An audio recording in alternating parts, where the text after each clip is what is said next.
Bien, señores, muy buenas noches tengan todos ustedes. Estamos en Resistencia de Materiales. Hoy vamos a hablar de conceptos básicos, ¿no? Referente a ensayos de materiales, algo que habíamos ya tratado un poco en la última sesión. Y vamos a hablar sobre esto que es necesario entender, curva esfuerzo de formación. Este es un tema bastante interesante, puesto que seguramente ustedes esto lo han llevado en alguna materia, llevaron el detalle de curva de esfuerzo de formación en alguna materia. Me van a comentar un poquito más adelante, ¿sí? Vamos a recordar un poquito lo que hicimos ayer, de manera rápida, muy bien. Y habíamos comentado, ¿no? Efectivamente que cuando hablamos de resistencia, hay que ver un poquito cuál ha sido la característica de las culturas antiguas de las cuales tenemos registro. Habíamos hecho una aproximación muy interesante de las estructuras de culturas como la tiwanacota, egipcia, ¿no es cierto?, incaica, etcétera, ¿no? Y cómo estas estructuras hasta hoy en día siguen en pie. Hacíamos una pregunta y decíamos, ¿no? Estas estructuras actuales, que son megaestructuras de las cuales nosotros convivimos, ¿será que llegan a soportar esta cantidad de años? Asumiendo de que estas culturas tienen aproximadamente unos de 5.000 a 10.000 años antes de Cristo, ¿no? Estas estructuras tendrán esa suerte. Y ahí había cierta ambigüedad en la respuesta, ¿no? Uy, para que esto sea posible hay que también pensar en la etapa de mantenimiento. Y lo cierto es que estas estructuras no se pueden mantener a sí mismas. Necesitan de la intervención del hombre para darle constantemente una capa, en este caso, de cubrimiento antioxidante. Pero fíjense, si nosotros hacemos esta estructura de acero inoxidable, ahí sí la estructura va a ser eterna. Esa afirmación será cierta, y le preguntamos a quién, a modo de ir introduciéndonos al tema. Le preguntaremos a Pascual. Pascual, buenas noches. Primera llamada, primera. Pascual, Buenas noches, ingeniero. Ok, Pascual, vamos a entrar a algunas suposiciones para tratar de imaginar si nosotros podríamos llegar a tener. Imaginen que pase algún tipo de desastre como lo que se habla, ¿no? Una claque de un meteorito, una hambruna mundial, etcétera, ¿no? Por eso también localizada. Nosotros tendríamos la oportunidad de dejar este tipo de rastros, como hemos visto ayer en las culturas egipcias, incaicas, tiwanacotas. Podríamos dejar algún registro si nuestras estructuras las elaboramos con un acero inoxidable. ¿Qué crees, Pascual? Bueno, creo que si pasaría algún desastre natural, se enterraría esos fierros, por así decirlo, que se desgastan por más fierro que sea, el agua, la tierra, igual los va desgastando. Y para mí personalmente no aguantaría, no dejarían registro, y si dejarían pues algo pobre, unos pequeños rastros. No tendrían la capacidad de soporte como las estructuras ya conocidas, ¿no? Ya, muy bien. Interesante lo que comentas. Sí, considerando también que el acero inoxidable es bastante carísimo, ¿no? La probabilidad de que tengamos megaestructuras hechas exclusivamente de acero inoxidable es bastante escasa por el tema del costo simplemente, ¿no? Costo. Pero bueno, ahí, ahí están las observaciones que hicimos la última sesión. Por eso hablábamos de durabilidad, trabajabilidad, resistencia, ¿no es cierto? Hemos visto también que los materiales son cuerpos que tienen propiedades estéticas, químicas y lo más importante físico-mecánicas, porque son elementos que pueden generar cargas, no solamente cargas vivas, sino cargas muertas, cargas móviles, cargas estáticas, etcétera, etcétera, según la múltiple forma de ir observando las posibles que tiene que soportar una estructura, ¿no es cierto? Habíamos hablado también del tema del mantenimiento, que es necesario revisar periódicamente el estado de los materiales. Y habíamos comentado que para la revisión de materiales era necesario, pues de una u otra manera, el tratar de entender, sí, cómo es que se comportan ellas, pero desde un punto de vista microscópico. Por eso tenemos la observación de las estructuras cristalinas. Ya sabemos por qué el acero tiene mejor resistencia mecánica que el cobre, y el cobre es un mejor conductor eléctrico que el acero, ¿no? Ahí la respuesta está justamente en las estructuras cristalinas, ¿no? Ingeniero, pero no ha explicado qué son estructuras amorfas. Bueno, como su nombre lo dice, estructuras amorfas son aquellas que no tienen forma. Estas son propias y particulares de los materiales poliméricos. Los plásticos tienen estructuras amorfas, ¿no? Estas tienen estructuras amorfas. Pero si hablamos directamente, ¿no? O estrictamente de los materiales metálicos, estos de una u otra manera observan una estructura cristalina, ¿ya? Y decíamos que la estructura cristalina también va a permitir que los materiales se comporten de manera dúctil, frágil, tenaz, y ahí hablábamos de los diferentes ensayos, ¿no? Ya sabíamos que es necesario probar un material, eso es ensayar. Cuando hablamos de ensayo de materiales, lo que hacemos es probar, ¿no? Y que los dos grandes grupos, si hablamos de estos materiales, bueno, pues pueden ser, y aquí vamos un poquito a reducir esto, ok. Pueden ser los ensayos destructivos y los ensayos no destructivos. Aclaremos ahora estos conceptos. Decíamos, y decimos también el día de hoy, que se entiende por ensayos destructivos a aquellos ensayos que van a destruir la probeta. La probeta va a ser exigida límite de resistencia. Y una vez que concluya el ensayo, la probeta o va a cambiar definitivamente su forma o mínimamente se va a colapsar, va a fisurar, se va a romper, se va a destruir. Por eso se conocen como ensayos destructivos o EDES. Si hablamos de ensayos no destructivos, ¿no? Ayer justamente hablábamos, vamos a decir esto, ¿no? ¿Ok? Enseguida hablamos más profundamente de estos ensayitos, pero si hablamos de ensayos no destructivos, ¿de qué estaríamos hablando? ¿A qué estaríamos en referencia? Son ensayos que lo que suelen hacer generalmente es revelar ciertos comportamientos físicos del material, ¿no? Comportamientos físicos del material a diferentes exigencias físicas. Por ejemplo, un ensayo no destructivo es el porcentaje de humedad. Un ensayo no destructivo son las mediciones de estabilidad dimensional. Hay elementos como las cerámicas que tienen que cumplir ciertas dimensiones, pero como son sinterizadas, es decir, ¿no? Esta estabilidad podría variar. Pasa lo mismo con los cementos, ¿no? Estamos hablando de forma muy general de todos los materiales. Ensayos de planeza. ¿Qué tan planita es una de las caras? También esta planeza de fluorescencia caliche se aplican exclusivamente a los materiales cerámicos, más propiamente dicho los ladrillos, ¿no? La planeza es qué tan plana es la cara o qué tan deformada o tan hundida está. La fluorescencia hace referencia a cuántas sales, ¿sí?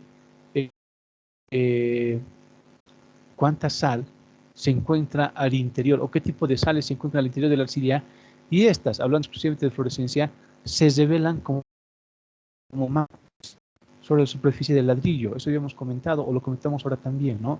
Estos son más de efectos visuales. No afectan mucho en la resistencia mecánica, pero son efectos. El caliche tal vez en algo podría afectar, porque en la probeta, ¿qué le pasa a la probeta? A la probeta le va a empezar a salir una especie de granitos. Ahorita vamos viendo algunas imágenes de esta partecita, ¿no? Para entender un poquito más claro qué son los ensayos no destructivos.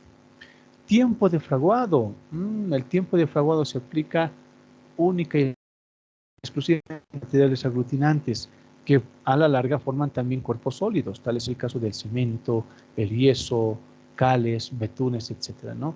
Otro ensayo que aplicar que es no destructivo es un ensayo de determinación de fisuras. ¿Cuánto es la fisura? ¿Qué tan grande es la fisura? ¿Qué tan fisurado está? A ver, entonces, observando estas características, vamos a hacer una idea clara. Aquí con imágenes simplemente, cuando vemos ensayos de humedad, ¿no? Ensayos de humedad. A lo que nos estamos refiriendo es justamente a esto. Muy bien, vamos a ganar. ¿Dónde estamos? Ahí está nuestra imagen.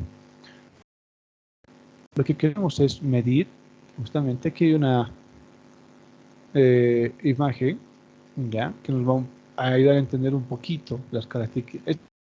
Estas, por ejemplo, se aplican, estas son son en materiales sueltos, pero todas estas están sumergidas en agua. Pasa lo mismo con los ladrillos.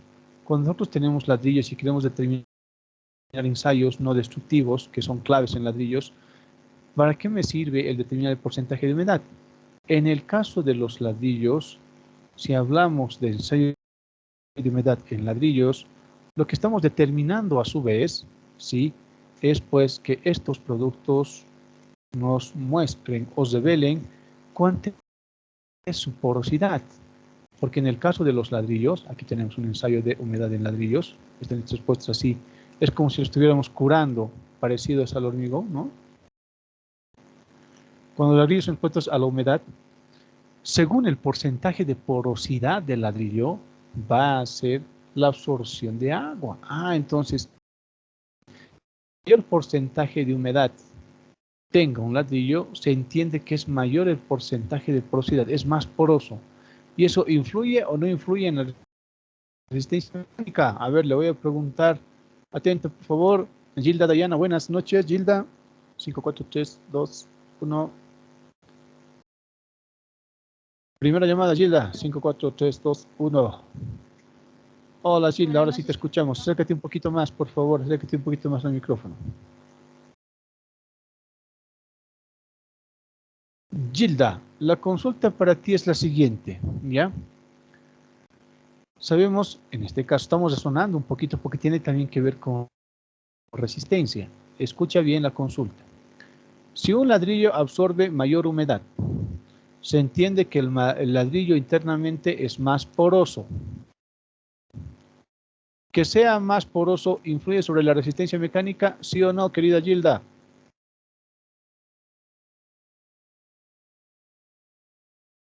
Sí, 5, 4, 3, 2, 1. ¿Influye o no influye, Gilda? sí, influye. Influye, sí, efectivamente influye. ¿Bajaría o aumentaría la resistencia mecánica si el ladrillo es más poroso?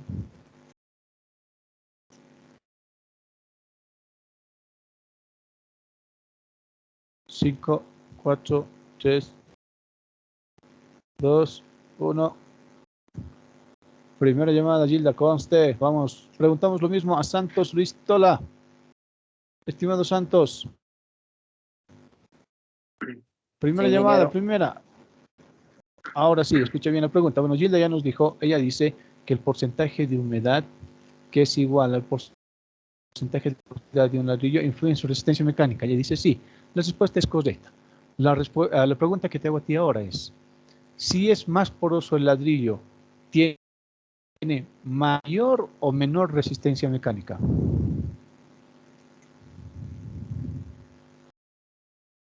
Tiene menor resistencia mecánica. Exacto, exacto, muy bien. Sí, de eso se trata. Efectivamente, lo que va a mostrar es que el ladrillo, como es más poroso internamente, va a tener menor resistencia mecánica. Es directamente proporcional a la resistencia. El porcentaje de porosidad interno de un ladrillo es directamente proporcional a la resistencia del material. Ok. Bien, por eso ese es un ensayo no destructivo. La probeta no se va a destruir, pero ya nos está dando algunos datos referidos al comportamiento directamente con la resistencia. Otro ensayo, decíamos, ¿no? Un ensayo no destructivo es la medición. Esto se entiende por medición, que tiene que ver con estabilidad dimensional. Estos son pequeñitos, los ponemos a este ladito, ¿ya?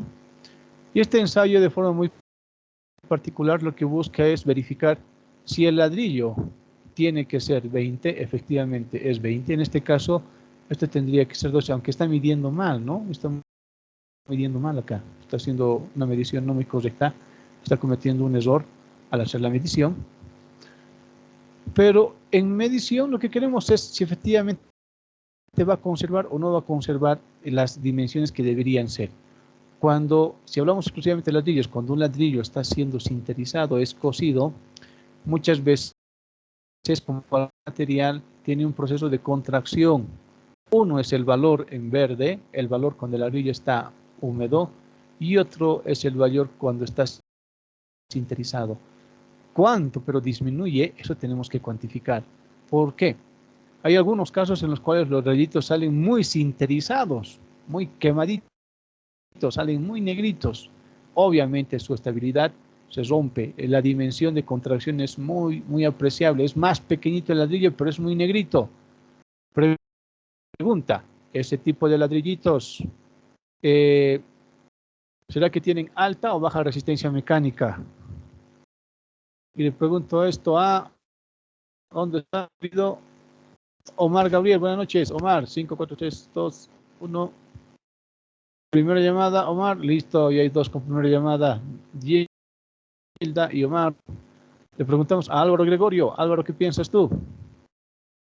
¿Un ladrillo negrito quemadito tendrá mayor resistencia mecánica, menor resistencia mecánica? Álvaro. Menor resistencia mecánica, a lo que yo creo, ¿no? Ya, a ver, le haremos la misma consulta a quién. Estimado, un ladrillo que está muy sinterizado, que es más pequeñito, más negrito, ¿tendrá mayor o menor resistencia mecánica?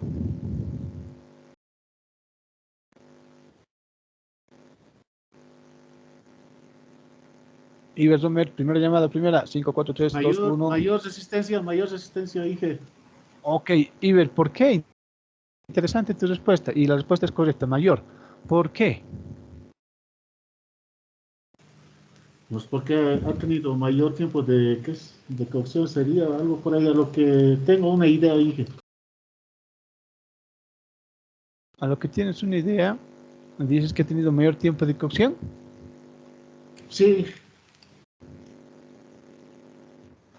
Ya, efectivamente, sí, eso es cierto. Eso es muy cierto, estás en lo cierto. Ok, bien. Cuando hablamos de planeza, ¿a qué nos referimos, ingeniero? Vamos a ver esta partecita, esto vamos a hacerlo pequeñito también, lo llevamos un ladito. Entonces estamos revisando algunas características con ensayos no destructivos, pero que de una otra forma también podrían revelar ciertos comportamientos ante la resistencia, ¿no? Algunos prefieren comprar ladrillos que estén bien quemaditos. Esto se entiende por planeza, ¿sí? Lo que se trata de entender es efectivamente al centro de la pieza cuánto se ha hundido.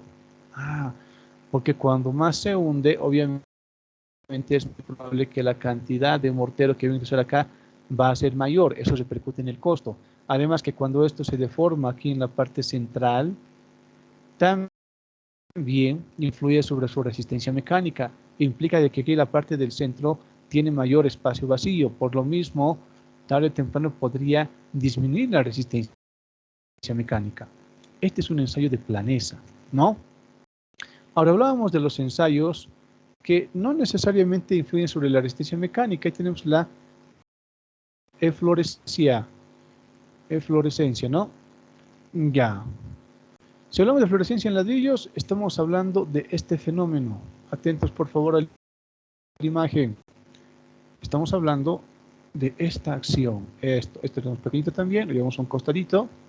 Ya tenemos ahí 3 ensayos no destructivos que también nos dan referencias sobre la resistencia mecánica. Aquí tenemos, este se conoce como eflorescencia. ¿Qué es la eflorescencia? Después ustedes han visto esto en algunas estructuras, ¿no? De repente, la mampostería empieza a soltar como una especie de tiza en la superficie. Empieza a soltar como tiza.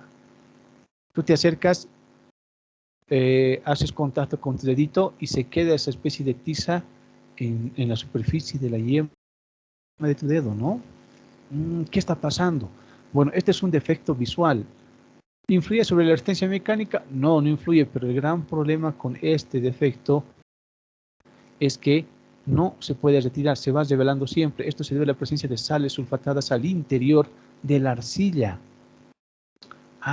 Entonces cuando el ladrillo se va a humedecer o empieza a humedecerse, estas sales se revelan. Ingeniero, yo lo puedo lavar, lo puedo pintar, sí, pero si tiene fluorescencia, por más que pintes, estas quedan manchadas. Un claro ejemplo de eso es lo que se puede ver en los jardines del monobloc de la OPEA, ¿no? Cuando uno entra al monobloc central de la OPEA, ¿sí? En los jardines se puede ver estas manchas que son tan visibles que uno podría decir que es la humedad de la maceta, ¿no? El agua, la tierra ahí está provocando humedad. No, en parte esto es eflorescencia. Este es un defecto que más que físico es un defecto visual, ¿sí? Afecta a la estética, pero no influye sobre la resistencia mecánica. No como este caso, porque cuando hablamos de caliches o el ensayo de caliche, estamos hablando justamente de este tipo de problemas. A ver, esto lo hacemos pequeñito, ya. Este no influye sobre la resistencia mecánica, es más un defecto visual, pero ¿qué será caliche? Y ahí está caliche. Esto es caliche. Esto se entiende como caliche. Tenemos entonces en caliche una presencia, ¿no es cierto?, de unos puntitos que se van revelando. ¿Este ingeniero, el ladrillo sale así? No. En ciertos periodos del tiempo, es decir, cuando llegamos a la época de invierno, algunos elementos que se van juntando en el interior de la arcilla van revelando y van produciendo estos cráteres. En algunos casos van explotando y dejan unos cráteres sobre la superficie del ladrillo. Acá no se puede ver bien, pero estos son cráteres, ¿sí? Esto va hinchando, va creciendo. Estas no son sales. Los caliches son presencia de carbón, bueno, puede decirse también como carbonatos, ¿no? Que empiezan a crecer producto de el cambio de temperatura o la humedad del ladrillo, y esto se revela. Este es un defecto visual también, pero la excesiva presencia de caliches que va a ir rociando la superficie o rompiendo la superficie del ladrillo también incide en la resistencia de los materiales. Entonces hay que también determinar. ¿Esto cómo lo determinamos? También tiene un procedimiento, sí, de caliches tiene un procedimiento, pero influye, vamos a decir, parcialmente sobre la resistencia mecánica del ladrillo, ¿no? ¿Qué pasa con el tiempo de fraguado? Que también es un ensayo no destructivo. Es un ensayo de laboratorio, un ensayo no destructivo, y lo que buscamos es justamente determinar en cuánto tiempo un material aglutinante conglomerante va a fraguar. A ver aquí, esto ponemos un poquito también. Excelente, lo ponemos acá así todos. Listo. Y ahí está. ¿En cuánto tiempo va a fraguar esta masa? ¿No? Recuerden que los materiales aglutinantes y conglomerantes lo que efectivamente hacen es formar las pastas, forman enlaces fuertes, enlaces físicos si hablamos de aglutinantes, enlaces químicos si hablamos de aglomerantes. Por eso, el saber determinar en cuánto tiempo pierde la plasticidad esta masa, en cuánto tiempo fragua, es un ensayo importante de realizar, ¿no?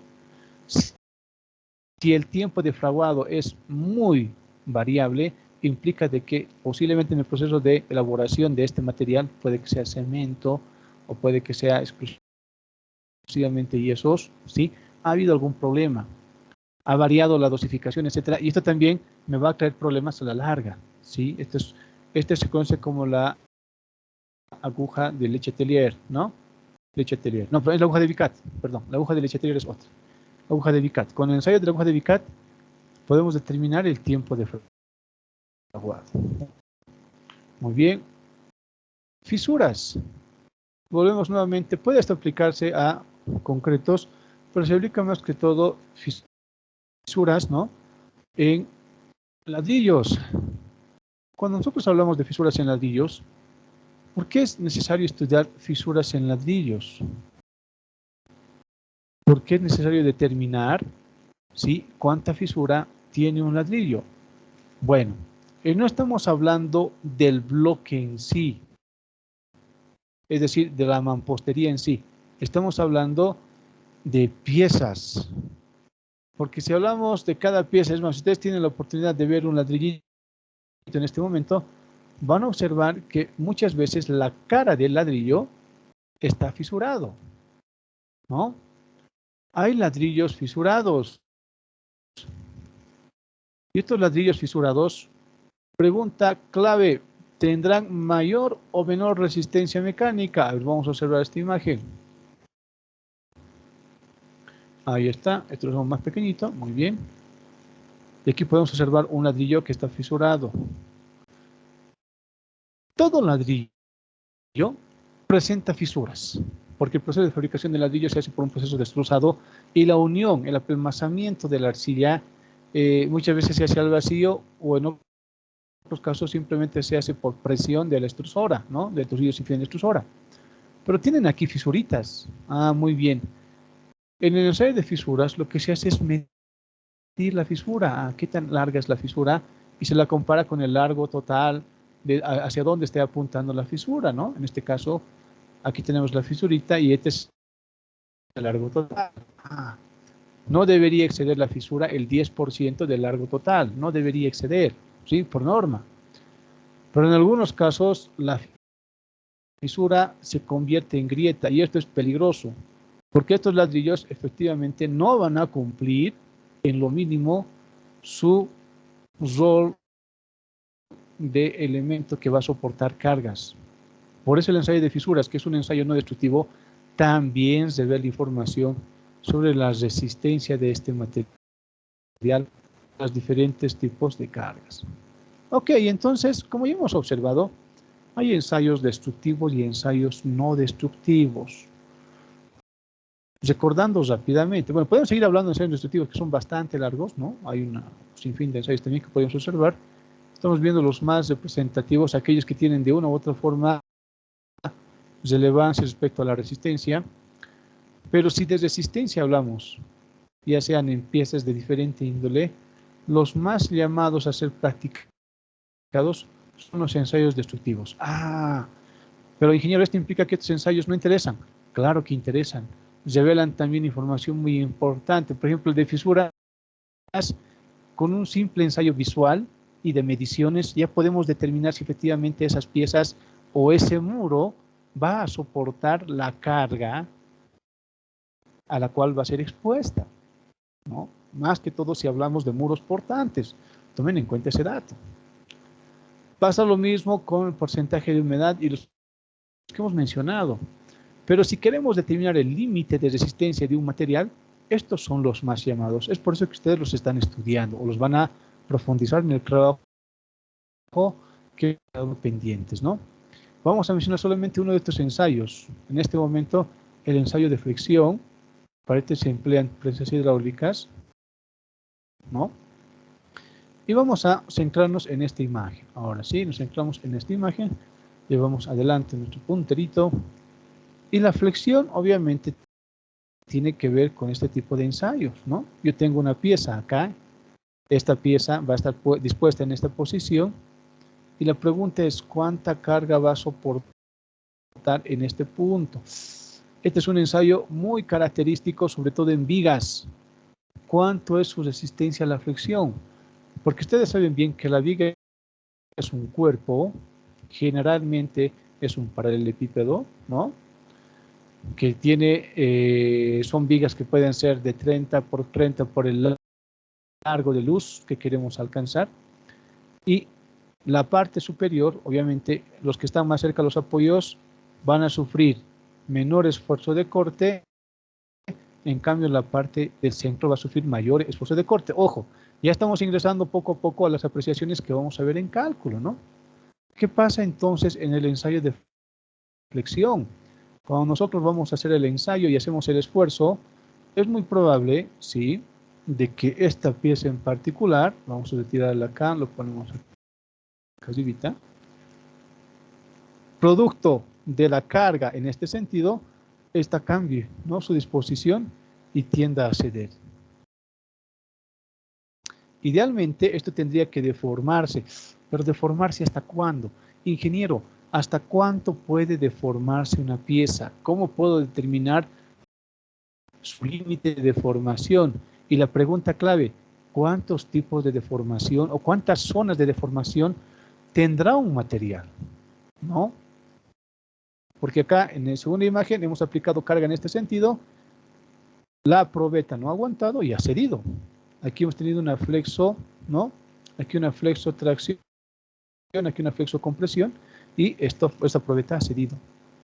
Y la pregunta una vez más, ¿cómo yo puedo determinar estas zonas? ¿Cómo yo sé hasta cuánto es el límite? ¿Cómo determino el límite? ¿Habrá algún ensayo de todos estos que me puedan mostrar zonas características de los materiales hablando de los límites de resistencia? Recordamos que los ensayos son procedimientos, ¿no? Estandarizados, que se pueden repetir en cualquier parte del mundo siempre y cuando se cumpla el procedimiento tal cual se dice. Y se aplica no solamente a flexión, sino también a torsión y a otros tipos de ensayos más. Entonces, la respuesta a esa pregunta es justamente el estudio de la curva esfuerzo de formación. Vamos ahora a hablar de la curva de esfuerzo de formación, que es un ensayo muy característico propio de, vamos a decir, el efecto de tracción que se aplica a las probetas. ¿Hasta aquí alguna duda, consulta o comentario?